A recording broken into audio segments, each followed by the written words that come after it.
एक बात मैं तुम्हें समझाता हूँ। तुम मेरे दर्शन हर इंसान में करते हो, हर एक व्यक्ति जो तुम्हारे घर पर आता है और तुम उसके आगे थाली और रोटियां परोस देते हो। लेकिन जिस इंसान को उस अन्न में अहंकार नज़र आए, जो उसे अहंकार की दृष्टि से नकारे, मुझे ऐसा लगता है कि उस इंसान को ना फिर आवश्यकता है कि उतनी चीज़ें ना परोसी जाए। जब उस इंसान के तरफ से स्वयं वो मांगे तभी परोसा जाए, अन्यथा ना परोसा जाए।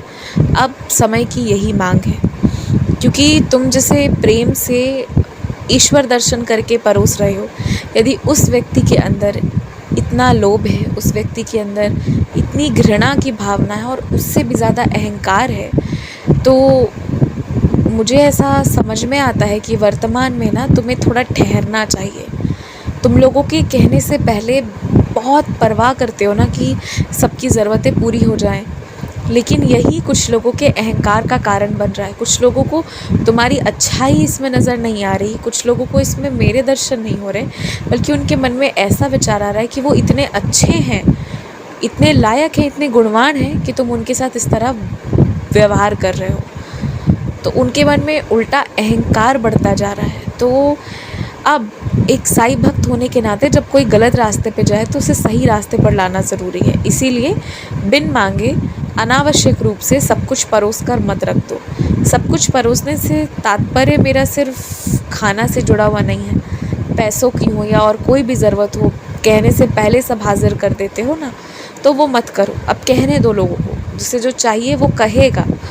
कहने के लिए वो पहले समझेगा कि उसे क्या चाहिए, और वो ये भी समझेगा कि कौन उसे दे सकता है। ये समझना बहुत ज़रूरी है, वरना कुछ लोग ऐसे हो जाएंगे ना जो किसी के भी शुक्रगुजार नहीं होंगे। उन्हें लगेगा कि वही बहुत अच्छे हैं, उन्हीं में कुछ अच्छाई छुपी हुई है। कुछ लोग होते हैं ऐसे, जिन्हें तुम ज़्यादा पूछोगे, ज़्यादा करोगे प्रेम से, तो उन्हें लगेगा कि वो इस चीज़ के हकदार हैं, उनमें कुछ ऐसा गुण है कि उनके साथ ऐसा किया जा रहा है। जबकि तुम्हारे भीतर की ममता, तुम्हारे भीतर का प्रेम उन्हें नज़र नहीं आता। मुझे पता है जीवन कभी कभी अक्सर बहुत कठिन रूप से तुम्हारे साथ पेश आता है, लेकिन मुझे ये भी पता है कि तुमने धीरे धीरे जीवन को स्वीकार लिया है, और भलाई इसी में है कि जो जैसे मिला है उसी के साथ स्वीकार लेना।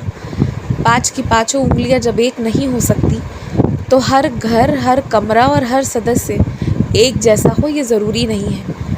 कोई खुश मिजाज होगा, कोई गुस्सैल भी हो सकता है। सबको साथ बस स्वीकार लेना यही आवश्यक है।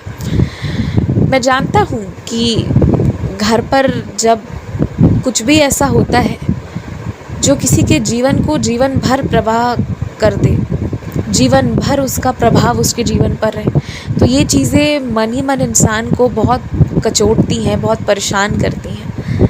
लेकिन देखो, हर इंसान के कुछ पुराने कर्म होते हैं जिसके वजह से उसे कुछ मिला होता है। किसी के जीवन में कोई बच्चा या कोई पति या पत्नी कोई ऐसा होता है जो विकलांग हो, जो किसी तरीके से कमज़ोर हो जाए, तो इसे स्वीकार करने की आवश्यकता है। ये कुछ पुराने कर्म रहे होंगे जो ये कष्ट आया है, परंतु ये जो कमी है ना, ये कमी नहीं है, ये एक तरह से कुछ कर्म है जो कट रहे हैं। इसे बस स्वीकार करने की आवश्यकता है।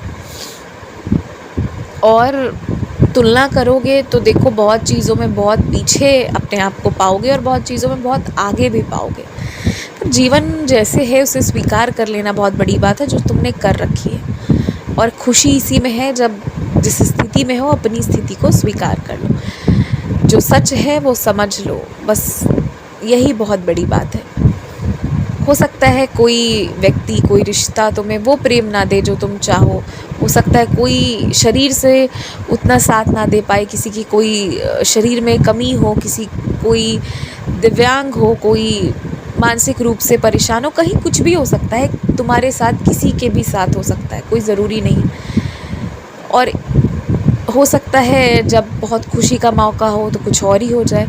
ये सब जीवन है, ये सारी चीज़ें होती हैं। और मैं तुमसे ये बातें इसलिए कर रहा हूँ क्योंकि तुम्हारे किसी प्रिय मित्र के घर पर ऐसी कोई घटना घटी है जिससे तुम बहुत परेशान हो, और मैं तुम्हें समझाना चाह रहा हूँ कि तुमने भी तो कई तरह के दुख झेले हैं। बेसमय कई लोगों को जीवन की यात्रा में छोड़कर आगे बढ़ते देखा है, बहुत चीज़ें तुमने भी देखी हैं। वैसे ही अगर आज तुम्हारे मित्र को कुछ देखना पड़ रहा है तो प्रेम दो उसे, लेकिन ये मत समझना कि उसके साथ बहुत दुर्भाग्य है, ऐसा कुछ नहीं है। जिसे जो नहीं मिल रहा है और जिसे जो मिल रहा है वो उसके कर्म है, और वो अपने हिस्से की चीज़ों को बटोर रहा है, इकट्ठे कर रहा है। तो बस इसे इसी दृष्टि से देखो, परेशान ना हो, खुश रहो।